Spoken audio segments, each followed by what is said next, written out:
নিয়ে পড়াশোনা করছো? সায়েন্স। সায়েন্স? বাবা, সায়েন্সের স্টুডেন্ট বলে কি চশমা পরছো দুইটা?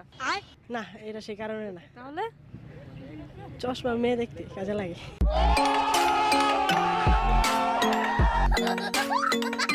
অনলাইনে জামা কাপড় কেনা আর প্রেম করার মধ্যে মিল কোথায়? দুইটাই লস প্রজেক্ট। সঠিক বলেছেন। কারণ দেখায় একটা, আসে আরেকটা।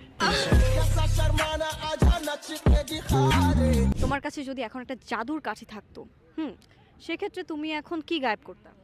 আমি আপনাকে গায়ে করে দিতাম। আমাকে কেন গায়েব করে দিতা? কারণ আপনাকে দেখে তো অনেক ছেলের ক্রাশ। ছেলেরা ঘুম থেকে উঠে বিছানায় সর্বপ্রথম কি খোঁজে? যারা সিঙ্গেল তারা কোলবালিশ খুঁজে, लेकिन एक सेकंड আর যারা মিঙ্গেল তারা গার্লফ্রেন্ডের মেসেজ দেয়।